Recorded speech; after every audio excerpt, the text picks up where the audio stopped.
नमस्कार वार्ड के सारे मेरे भाई और बहनों को। मैं वनीता बाग, श्री पारेश्वर बाग की धर्मपत्नी हूँ। वार्ड नंबर 23 से मैं भारतीय जनता पार्टी की पार्षद टिकट की दावेदारी कर रही हूँ। वनीता जी, आप एक महिला हैं, आप पार्षद बन जाएंगी तो घर की जवाबदारी कौन संभालेगा? कैसे घर को भी देखेंगी और वार्ड के पार्षद का काम भी करेंगी? थोड़ा बताइए। और कांग्रेस का जो पार्षद है पूरी तरह से निष्क्रिय है। वार्ड में कोई भी विकास का काम नहीं किया है। कोई ऐसा काम नहीं है जिसका भूमि पूजन उन्होंने किया हो और लोकार्पण उन्होंने किया हो। कोई भवन का निर्माण नहीं हुआ। और भारतीय जनता पार्टी के मैं वरिष्ठ नेताओं से निवेदन करूंगा कि अवसर दे, और जितना इन्होंने प्रकाश जगत जी ने, कांग्रेस के पार्षद ने कीचड़ फैलाया है, तो निश्चित रूप से इस बार जो है भारतीय जनता पार्टी का कमल खिलेगा। नाम के प्रकाश है उनका, पर यहाँ पे पूरा अंधेरा छाया हुआ है। प्रकाश जगत जी इस वार्ड में इतना कीचड़ फैला दिए हैं कि जनता ने मन बना लिया है कि इस बार कमल का फूल खिलाएंगे।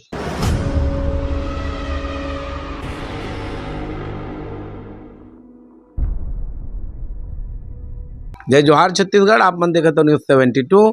मैं हूं हरिबंधु नायक। न्यूज़ 72 आज शहीद मनमोहन सिंह बक्सी वार्ड क्रमांक 23 में आई हुई है, जहां पर भारतीय जनता पार्टी के टिकट के लिए दावेदारी कर रही है पारेश्वर बाग जी की धर्मपत्नी वनीता बाग जी। वनीता बाग जी, सबसे पहले न्यूज़ 72 में आपका स्वागत है। नमस्कार वार्ड के सारे मेरे भाई और बहनों को। मैं वनीता बाग, श्री पारेश्वर बाग की धर्मपत्नी बोल रही हूँ। वार्ड नंबर 23 से मैं भारतीय जनता पार्टी की पार्षद टिकट की दावेदारी कर रही हूँ। आप पार्षद टिकट की दावेदारी इस वार्ड से क्यों कर रही हैं, बताओ थोड़ा। क्योंकि मैं जनता की सेवा करना चाहती हूँ और जितने भी यहाँ पर समस्याएं हैं उसे हल करना चाहती हूँ। हाँ वनीता जी, आप एक महिला हैं और आप पार्षद बन जाएंगी तो घर की जवाबदारी कौन संभालेगा? कैसे घर को भी देखेंगी और वार्ड पार्षद का काम भी करेंगी? थोड़ा बताइए। एक महिला सारे काम कर सकती है, घर भी संभाल सकती है। कैसा संभालते हो घर को, बताओ जरा। रोटी बना के, घर को, बच्चों को संभाल के, पति को संभाल के, सास ससुर को संभाल के, ये सब जब काम कर सकती है तो एक महिला बाहर भी निकल के सारे काम कर सकती है। जैसे मैं घर संभालती हूँ वैसे ही ये कोटा जो है एक मेरा परिवार है जिसको मैं संभालना चाहती हूँ। और नाली साफ करवाऊंगी, नल में पानी बहते रहता है हमेशा, उसको टोटी लगवाऊंगी और सबसे मिल के उनके समस्याओं को जानूंगी और उनका समस्या को हल करूंगी। न्यूज़ 72 आज कोटा क्षेत्र में आई हुई है। ये शहीद मनमोहन सिंह बक्सी वार्ड क्रमांक 23 है, जहां पर भारतीय जनता पार्टी के कद्दावर नेता मंडल स्तर से यहाँ पर काम करते हुए विगत 40 वर्षों से पार्टी की सेवा में लगे हुए पारेश्वर बाग जी। पारेश्वर बाग जी, न्यूज़ 72 में आपका सबसे पहले स्वागत है। सभी को नमस्कार। वार्ड के सभी नागरिक बंधुओं को, माताओं बहनों को मेरा नमस्कार है। पारेश्वर भाई, आप इस क्षेत्र में महिला के लिए आरक्षित हुआ है, एससी महिला के लिए, और आप काफ़ी लंबे समय से पार्टी से जुड़कर काम कर रहे हैं। क्या कहेंगे आप इस बारे में? इस बार अपनी धर्मपत्नी को आप दावेदारी प्रस्तुत कर रहे हैं। हम देखे थे राजेश मोड़क जी के निवास जाकर आप आवेदन दे रहे हैं कि प्रत्याशी बनाया जाए भारतीय जनता पार्टी का। एक निवेदन की परंपरा होती है कि मैं अपनी इच्छा कैसे जाहिर करूं, तो एक पत्र के माध्यम से हम दोनों ही गए, जाकर के उनको अवगत कराए कि इस बार महिला आरक्षण हुआ है और लंबे समय से यहाँ पर जो है बीजेपी का पार्षद नहीं है। पिछले बार किसी कारणों से हम चुनाव नहीं जीत पाए, पार्षद नहीं बना पाए, और जब कांग्रेस का पार्षद यहाँ पर जीत के आया तो सारे लोग, जो आम जनता है, यहाँ वार्डवासी हैं, बहुत सारी समस्याओं से त्रस्त हैं। और कांग्रेस का जो पार्षद है पूरी तरह से निष्क्रिय है। वार्ड में कोई भी विकास का काम नहीं किया है। कोई ऐसा काम नहीं है जिसका भूमि पूजन उन्होंने किया हो और लोकार्पण उन्होंने किया हो। कोई भवन का निर्माण नहीं हुआ। और सड़कें जो है आप देख सकते हैं यहाँ पर जाकर के। और जो क्षेत्र श्रमिक एरिया है, श्रमिक एरिया है, पूरा महान तालाब का क्षेत्र है, मोतीलाल नगर का क्षेत्र है, ढिमरपारा का क्षेत्र है। और आप देख सकते हैं बीएसयूपी, जो प्रधानमंत्री आवास योजना की कॉलोनियाँ हैं, यहाँ पर आप जाके देखेंगे गंदगी और पानी बहता हुआ मिलेगा। एक टोटी जो है नगर निगम के माध्यम से पार्षद जी नहीं लगवा पा रहे हैं।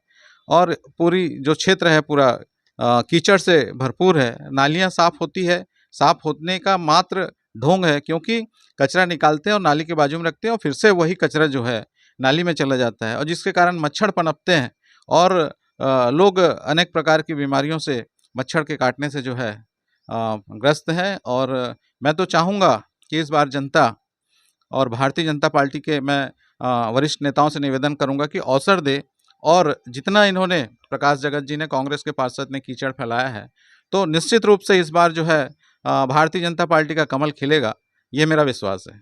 पारेश्वर भाई, आप काफ़ी लंबे समय से भारतीय जनता पार्टी से जुड़े हुए हैं, थोड़ा अपने बारे में व्यक्तिगत बताइए, कब से आप पार्टी की सेवा कर रहे हैं और पार्टी आपकी धर्मपत्नी को क्यों यहाँ से दावेदार बनाए?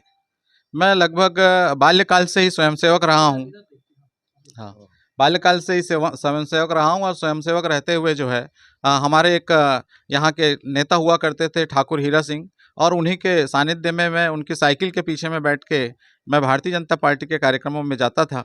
और जब उस समय में लाखीनगर में पुरानी बस्ती मंडल हुआ करता था और राम मंदिर में बैठक हुआ करती थी, और हीरा सिंह ठाकुर जी के कारण ही मैं जो है भारतीय जनता पार्टी में आया, उन्हीं के मार्गदर्शन में। और जो मेरा जो जितना भी परिचय बना है भारतीय जनता पार्टी में, मुझे जो भी उपलब्धियां मिली है हीरा सिंह ठाकुर के मार्गदर्शन में मिली है, और भारतीय जनता पार्टी से मुझे बहुत प्रेम मिला है। और एक विचारधारा है, हम लोग राष्ट्रवाद के लिए काम करते हैं, और इसी राष्ट्रवाद के काम करते करते भारतीय जनता पार्टी में मैंने वार्ड में युवा मोर्चा के अध्यक्ष से लेकर मंडल में भी महामंत्री रहा, युवा मोर्चा का मंडल अध्यक्ष भी रहा, और पार्टी ने मुझे झुग्गी झोपड़ी प्रकोष्ठ का वर्तमान में प्रदेश का सह संयोजक भी बनाया है। और पार्टी के लिए मैं लगातार जो है, हमारा परिवार काम कर रहा है, और मेरा जो पुत्र है वो भी संघ में दायित्व में है, और दक्षिण और पश्चिम भाग में सह शारीरिक प्रमुख का उनका दायित्व है। हमारा पूरा परिवार लगातार भारतीय जनता पार्टी की सेवा में लगा हुआ है। पारेश्वर भाई, हम जनरली देखते हैं, शहर में घूमते हैं, और एक वर्ग विशेष जो जिससे आप आते हैं, उत्कल समाज से, उत्कल समाज के लोगों का झुकाव कांग्रेस पार्टी की ओर होता है।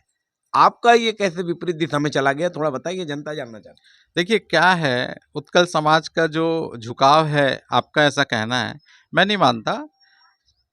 व्यवस्थाएं बदली है, समय परिवर्तनशील है। आज उत्कल समाज के जो है कई हजार कार्यकर्ता भारतीय जनता पार्टी में काम कर रहे हैं। एक समय था, निश्चित रूप से समय था कि पुराने समय में लोग, उनका परिवार जो है कांग्रेस का काम करता था, क्योंकि शिक्षा नहीं थी। जैसे जैसे लोग शिक्षित हुए और समझे कि भारतीय जनता पार्टी इस राष्ट्र को सर्वोच्च शिखर तक ले जाना चाहती है, और दूसरा भारतीय जनता पार्टी का ये उद्देश्य है कि समाज के अंतिम छोर के व्यक्ति को आगे कैसे लाया जाए। आप देख सकते हैं आज भारत की राष्ट्रपति जो है किस वर्ग से है, उड़ीसा राज्य से है ना, आदिवासी महिला है। तो ये भारतीय जनता पार्टी की सोच है। इसके पहले रामनाथ कोविंद जी थे, वो किस वर्ग थे वो भी आप समझते हैं। तो भारतीय जनता पार्टी का जो उद्देश्य है वो समाज के अंतिम छोर के व्यक्ति का विकास का है, और इसीलिए अब जो है उत्कल समाज, अब देखिए उड़ीसा के राज्य में सरकार बनी है, और सरकार बनने के बाद में पूरा अच्छे से चल रहा है वहाँ पर। तो उड़ीसा, ऐसा नहीं है कि उत्कल समाज के लोग जो है कांग्रेस के पेटेंट वोटर हैं, वो भाजपा को समझ चुके हैं, और भाजपा के पक्ष में आज जो है बहुत सारे कार्यकर्ता लगातार काम कर रहे हैं। बड़े बड़े पदों पर आप बता रहे हैं कि उत्कल समाज के लोग यहाँ चले गए, वहाँ चले गए, इतने कार्यकर्ता बन गए। देखिए पारेश्वर जी, राजनीति आप इतने अच्छे से जानते हैं, सरकारें सत्ता के साथ जुड़कर हर व्यक्ति काम करना चाहता है, सरकार का लाभ लेना चाहता है। यही भूपेश बघेल की सरकार थी तो पूरे लोग, समाज के लोग उनके साथ जुड़कर काम करते थे। अब बीजेपी की सरकार आ गई है, ये तो सत्ता के मद में आदमी, मजदूर वर्ग का व्यक्ति लाभ जहाँ मिले वहाँ जाने की इच्छा व्यक्त करता है। क्या कहेंगे? नहीं, सरकार की योजना का लाभ लेना कहीं कोई गलत नहीं है। सरकार जनहित की योजना अगर देती है तो जनता को लाभ पहुंचाने के लिए देती है। लेकिन राजनीतिक क्षेत्र में काम करने वाला कोई व्यक्ति जो है वो पॉलिटी नहीं बदलता है, वो सरकार का लाभ क्यों नहीं लेगा। अगर योजना, जैसे हमारे यहाँ महतारी वंदन का जो कार्यक्रम चल रहा है, लाभ दे रहे हैं, वो कांग्रेस के लोग भी ले रहे हैं, भाजपा के लोग भी ले रहे हैं, और दूसरे पार्टी के, आम जनता के लिए है, वो तो जनता लाभ लेगी।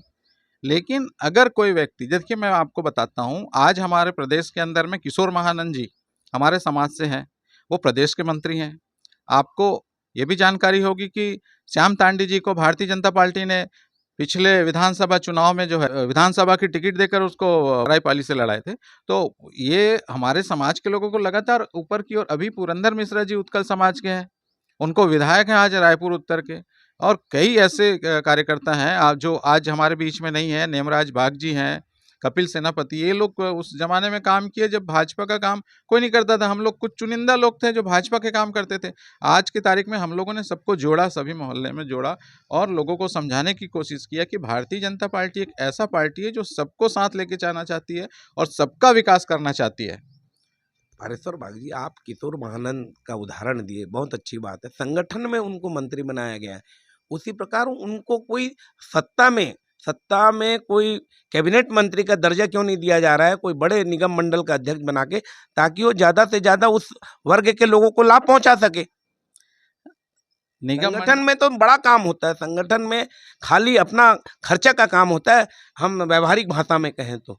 निगम मंडल का चेयरमैन है कोई वर्ग जो यहाँ पर इतनी बड़ी संख्या में नहीं रहता है जितनी बड़ी संख्या में उत्कल समाज के लोग रहते हैं।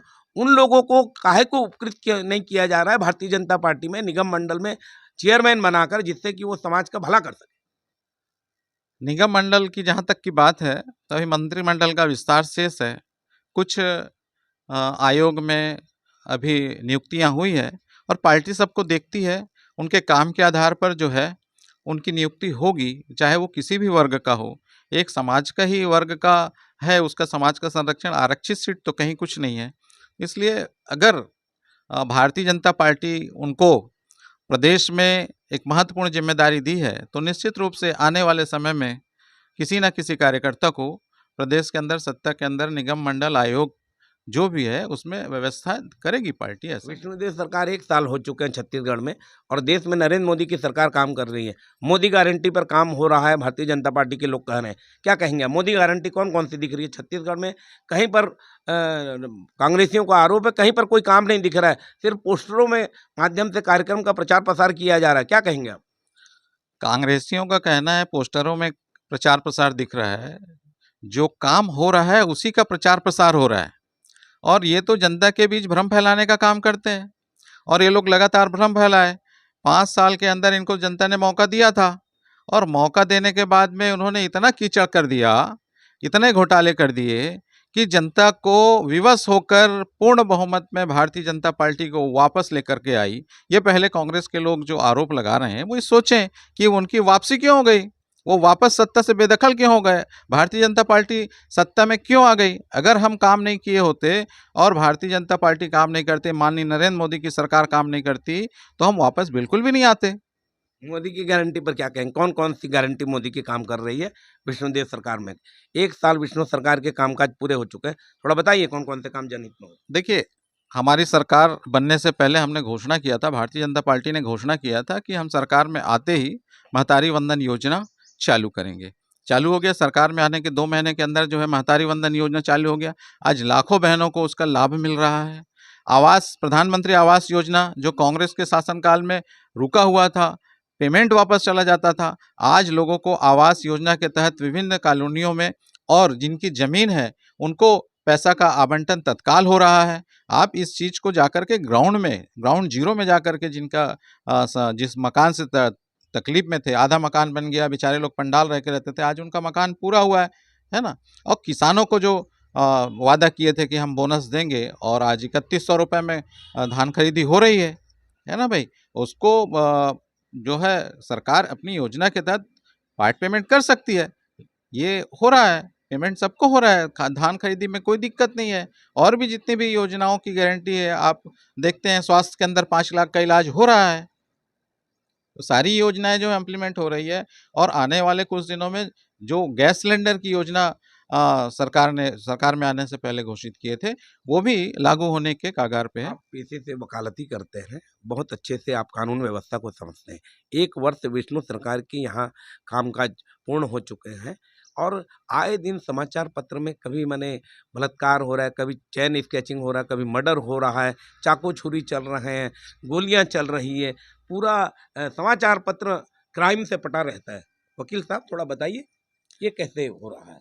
देखिए, अपराध जो है, जो मनोवृत्तियां जो कांग्रेस छोड़ के गई है, कांग्रेस के शासनकाल में जो नशीली दवाएं बिकी, अवैध शराब बिका, और वो जिस लाइन में था वो अपराध को गढ़ बना के गए हैं। और भारतीय जनता पार्टी सरकार आने के बाद लगातार अपराध को नियंत्रण करने के लिए तत्काल कार्रवाई की जा रही है। अब ऐसा है कि अपराध जो है एक सामाजिक है कि कौन अपराध कब करेगा इसकी कोई गारंटी नहीं रहती है। पारिवारिक अपराध है, गृह कलेश में लोग अपनी पत्नी को मार दे रहे हैं, अपने पिताजी को मार दे रहे हैं, तो वो अपराध जो है संस्कार से आएंगे। और इसलिए जो है आप सभी लोगों से मेरा निवेदन है कि अपने घर में बच्चों को, बड़ों को, जो भी है संस्कारवान बनाइए, तो ही अपराध पे नियंत्रण पाया जा सकता है। पार्टी बड़े लंबे समय से आप जुड़े हुए हैं, किस नेता को अपना आइडियल मानते हैं, किसको अपना गुरु मानते हैं? देखिए, भारतीय जनता पार्टी में माननीय अटल बिहारी वाजपेयी जी हैं, है ना, और उनके नेतृत्व में हम लोगों ने काम किया है, उनको हमने नज़दीक से देखा है। अटल बिहारी वाजपेयी जी जैसे नेता को और भी हमारे संघ के जो गुरु हैं उनको मैं अपना आदर्श नरेंद्र मोदी, राजेश मोड़क जी, कोई नहीं आदर्श आपके? नहीं, आपने नेता कहा, नेता अटल बिहारी वाजपेयी जी हैं और हम सब, चाहे वो नरेंद्र मोदी जी हो, चाहे राजेश मूणत जी हो, चाहे मैं हूँ, हम सब कार्यकर्ता हैं। आप अपने बड़े नेताओं को क्या कहना चाहेंगे? नगर निगम का चुनाव होने वाला है ऐसे समय में।